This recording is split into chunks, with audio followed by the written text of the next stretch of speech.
What's up, everybody? My name's Slender, and oh my God, I'm so excited right now.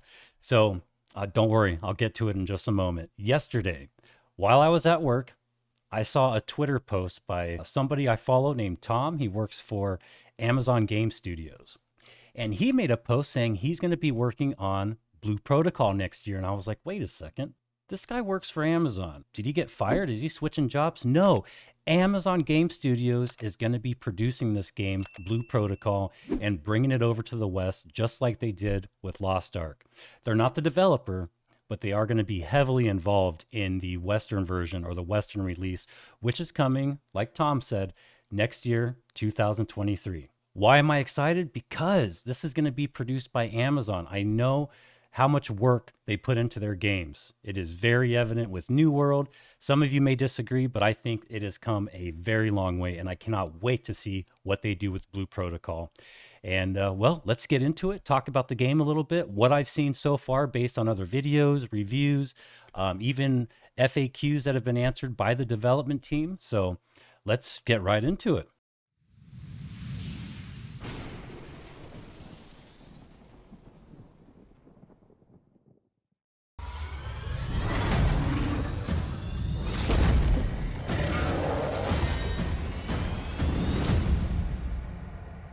Do you remember what our world was before?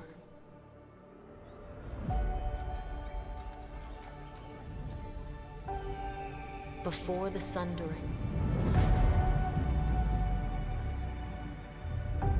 Before the war. Before the darkness.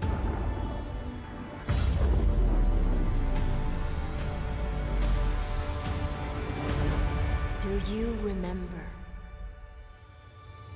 You will.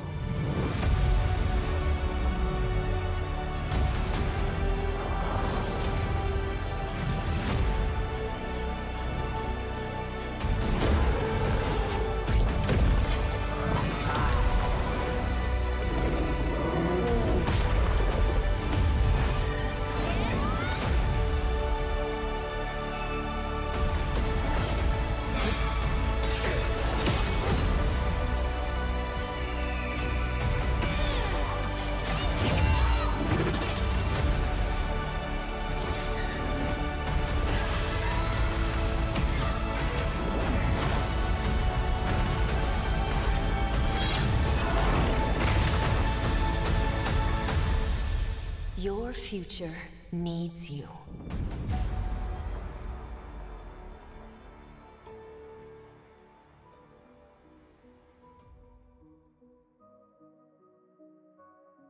Now, like I stated before, this game's going to be released in the West in 2023, and based on some of the news articles I've read, it's going to be the second half of 2023. So I have no idea if it's going to be the third quarter, the fourth quarter, but there's going to be a closed beta that's going to be launched early in 2023. So definitely be on the lookout for that. I'm going to be all over it for sure. Now, normally I wouldn't be so excited about an anime-style MMO RPG, but as soon as I found out that Amazon's going to be involved, based on their work with New World, how transparent they are with the community, the constant and consistent updates and patches and fixes and improvements, I couldn't be happier. And another great thing for anybody wondering about, pay to win or, real money transfers, etc. In a presentation attended by Eurogamer, Amazon Games said Blue Protocol will be monetized in a fun and fair experience with the game's full story available to all without any money needing to be spent. Cosmetics and other purchases available in-game will be entirely optional. So that is really, really good news. Now, one of my favorite content creators, one of the guys that actually inspired me to start making YouTube videos, has already done a first impressions of this game, and he did it quite a while ago, and that's when I put this game on my radar, and I've been waiting to see some more news about it, but I kind of just forgot about it, to be honest. Now, if you want to take a much more detailed look at the game, get his thoughts and his opinions, he's got a great video. It's going to be in the description, and check it out. So I'm going to just give you guys a quick rundown of what's going on, what we can expect, and some of my thoughts on the game. So first of all, this game is being developed by Bandai Namco, and one of the last big games that they were part of is Bless Unleashed, and I played a lot of Blessed Unleashed. And although this game, Blue Protocol, is going to be vastly different from it, I do see a couple similarities. This is not like a Throne and Liberty, Blessed Unleashed type of thing. Don't get me wrong, this is going to be a completely different game. Blue Protocol is going to be a free-to-play, online action RPG with a deep emphasis on PvE, raiding, and cooperative play. It doesn't look like there's any plans for PvP in the future, but that could change. I could be wrong. Some of the information I'm going off of are interviews with the developers from 2020, so a lot could have changed. We'll find out in the beta, and I'm sure by doing some more research, you guys could probably find out, but so far, it doesn't look like there's any PvP. The 5 different classes are going to be the Blade Warden, which is a sword and shield, the Twin Striker, which is like a dual axe, the Keen Strider, which is your bow class, the Spellweaver, which is going to be your mage, and the Foe Breaker that looks like it's going to be kind of a tanking class with a heavy hammer. And it says it's a close to medium range class that maintains the battle line with a heavyweight hammer that has a blow that can shake the earth. And each class can equip up to 4 skills that can be strengthened and modified with skill points. And there's also going to be some customization that you can do through skills, modifiers, and abilities. But it says the 3 different options are solo play, where obviously you play by yourself. Then you've got matchmaking, which randomly connects you with available players of a similar level. And then the parties list, which lets you browse existing parties looking for adventurers taking on the same challenge. And they're going to have this like chain system, or this combo system, where playing with others, you're going to be able to create chain effects that are maximized by continuously attacking enemies. So that does sound kind of cool. But it doesn't seem like it's going to be really like an open world MMO like Albion that I was mentioning earlier, or New World. It's going to be instanced, but you are going to be able to play with friends. Now, if you go to their current website, one of the descriptions of the game says, work together as a team with other players to tackle quests, fight boss battles, and engage in massive online raids against towering monsters. So if you're a PvE player and love raiding, this is probably going to be a really fun game. But if you're looking to do some PvP, doesn't look like this is going to be the game for you. And you might want to wait for Ashes of Creation. It looks like the game's going to have big but instance zones. There's going to be world bosses, which is probably my favorite part. You know how I'm always talking about world bosses. And from what I've seen from gameplay videos, the world bosses look great.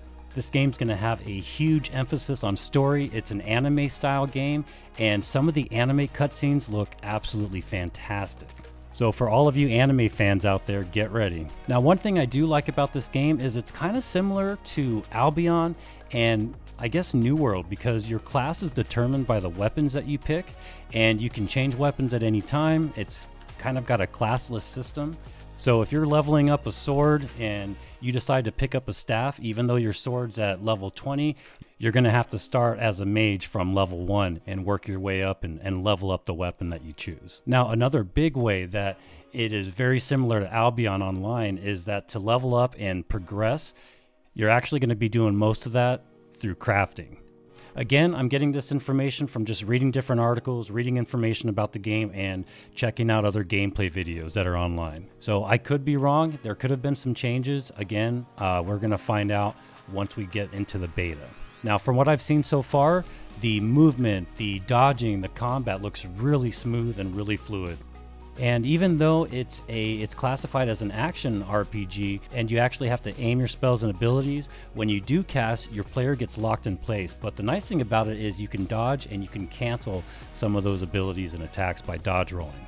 Most of the content in the game seems to be based around dungeons, world bosses, and big raids. So it looks like you can play cooperatively with your friends and, a lot of other people. I've seen a lot of gameplay videos where there's just tons and tons of players. Now, as far as the graphics go, this is probably one of the best looking anime games that I've ever seen. Again, the cutscenes look amazing. The lighting looks beautiful. And some of the dungeons that I've seen so far are really, really impressive. The abilities and the attacks look really good. And one thing that, kind of silly, but one thing that actually made me really excited, and this is not a big deal, but once you customize your character, and it looks like there's quite a bit of character customization you can do in the creation process, but they're planning on adding later in the game the ability to make changes to your character's appearance after you've already created your character. So I won't name any games in particular, but that would be really cool, because one of my favorite games that I play, you still can't change your character appearance. Whatever you picked in the beginning is what you're stuck with. But hopefully in the future, not with this game. This is from the developers. They said that you can't do it now, but later on they plan on doing something about it.